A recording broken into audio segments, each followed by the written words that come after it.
Assalamualaikum dan selamat sejahtera pada Accounting Student Cikgu. Okey, hari ini kita sambung lagi modul 4 buku catatan pertama.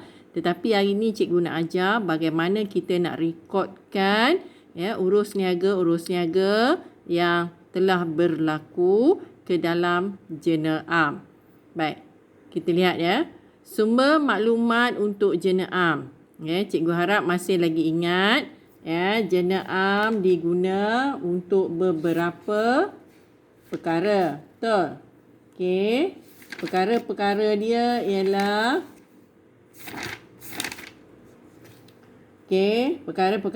ialah membuat seperti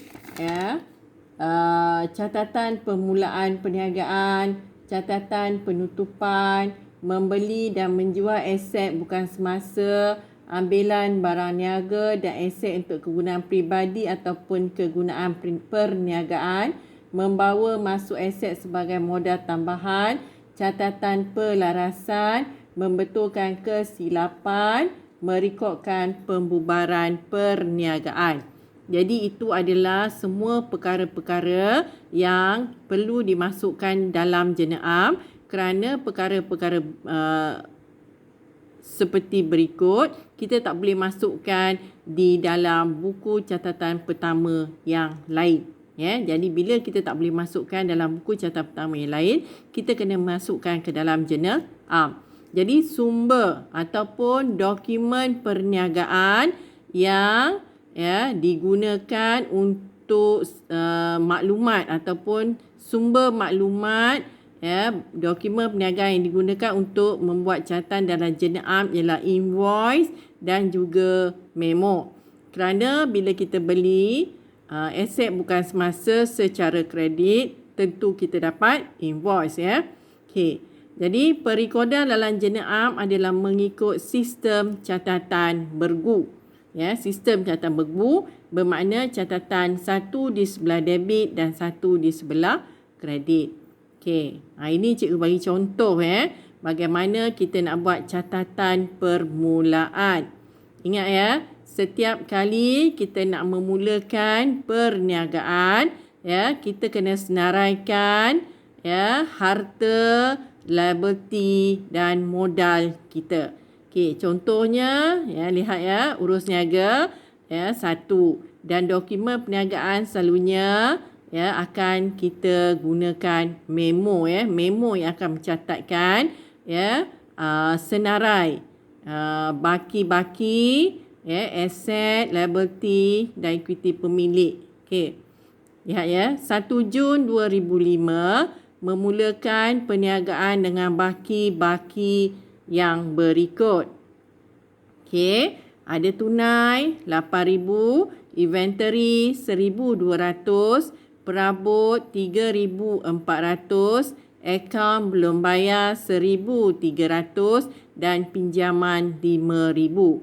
Jadi bila kita nak buat catatan permulaan ni, langkah pertama ialah kita mesti analisis dulu senarai-senarai yang diberi. Seperti tunai.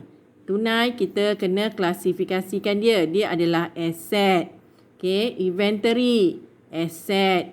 Perabot, aset. Akaun belum bayar, liability. Pinjaman, liability.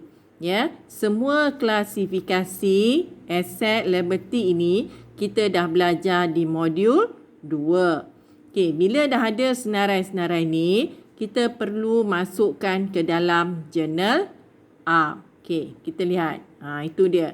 Itu adalah format jurnal am. Dia ada 5 lajur. Lajur yang pertama ialah tarikh, lajur yang kedua ialah butir, lajur yang ketiga F tu ialah folio.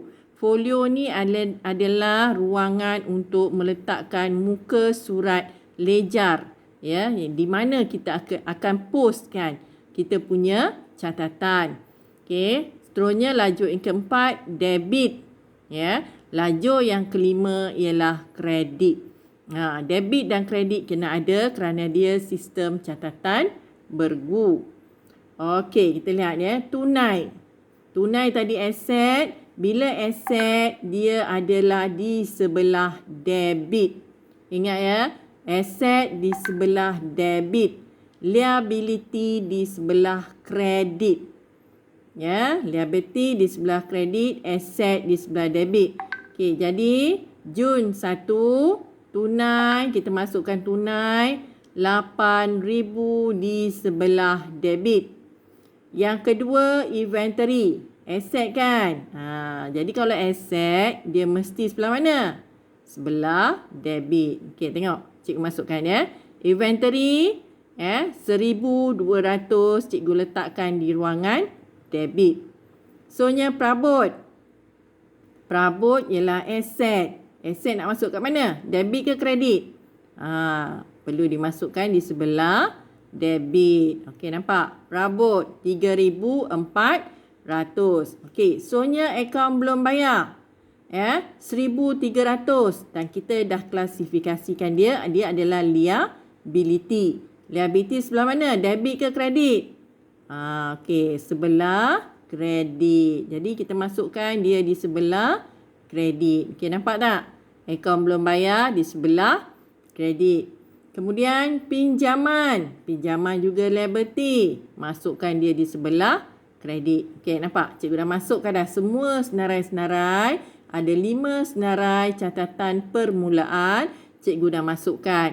Ya, di sebelah debit ada 3, tunai, inventory, perabot. Dan di sebelah kredit ada 2, akaun belum bayar dan pinjaman. Okey. Seterusnya, bagaimana kita nak buat jurnal am ya untuk catatan permulaan? Kita kena kira ya berapakah jumlah aset kita dan berapakah jumlah ya liability kita, iaitu di sebelah debit dan kredit. Okey, kita kira. Nampak tu, cikgu dah buat tanda tambah dan anak panah. Tunai, inventory, perabot 8,000 tambah 1,200 tambah 3,400, kita dapat 12,600. Dan di sebelah dia pula 1,300 dan 5,000. Macam mana boleh dapat 12,600? Kalau kita kira, kita baru dapat 6,300. Nampak tak? Okey, bila soalan begini, ya, kita kena cari pelengkap dia. Okey, sistem catatan bergu. Di sebelah debit 12,600. Di sebelah kredit tak cukup. Jadi apa yang menyebabkan tak cukup tu? Dia adalah modal. Modal kita kena buat pengiraan. 12,600 tolak dengan 1,300 tolak dengan 5,000 pinjaman, kita dapat modal 6,300. Dan ya, kita kena tulis dia punya butiran, iaitu aset, liability dan modal pada tarikh ini. Okey, ini adalah cara ya untuk membuat catatan permulaan di jurnal am.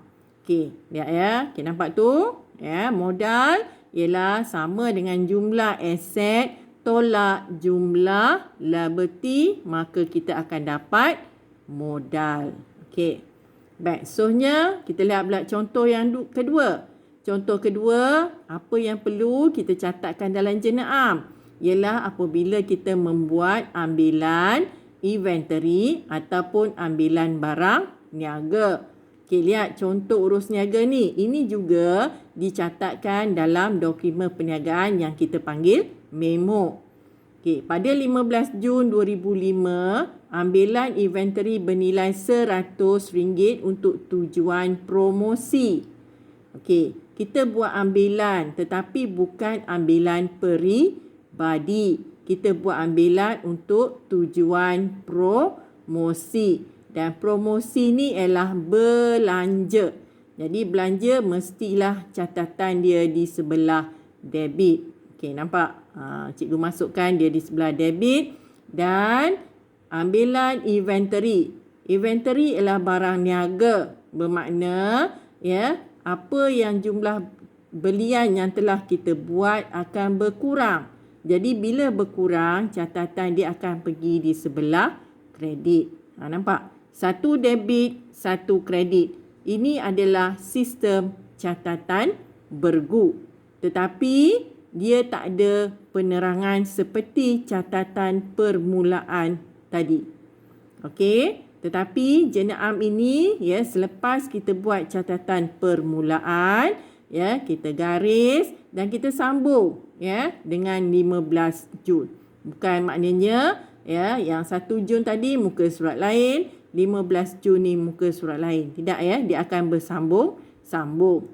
Okey, soalnya cikgu bagi contoh yang ketiga, iaitu membeli dan menjual aset bukan semasa secara kredit. Ingat ya, secara kredit, bukan secara tunai. Kalau secara tunai, kita masuk dalam buku tunai. Ya, jurnal am hanya untuk yang kredit sahaja dan dokumen perniagaan yang kita gunakan ialah invoice. Jadi jurnal am ni dokumen perniagaannya yang terlibat hanya dua. Satu invoice dan satu lagi memo. Okey, 18 Jun 2005 beli alatan pejabat bernilai RM600 daripada syarikat GM. Kita beli alatan pejabat. Alatan pejabat ialah aset bukan semasa. Ya, dan dia adalah kalau aset dia mesti di sebelah debit. Dan kita beli daripada syarikat GM. Syarikat GM ni ialah akaun belum bayar sebab kita beli secara kredit. Okey, bagaimana kita nak buat catatan? Pertama, masukkan tarikh Jun 15 ya, alatan pejabat letakkan di sebelah debit. Kemudian yang sebelah kredit dia apa? Okey, bagus. Yang di sebelah kredit dia ialah syarikat GM. Begitulah ya kita membuat catatan dalam jurnal am. Sekian, terima kasih.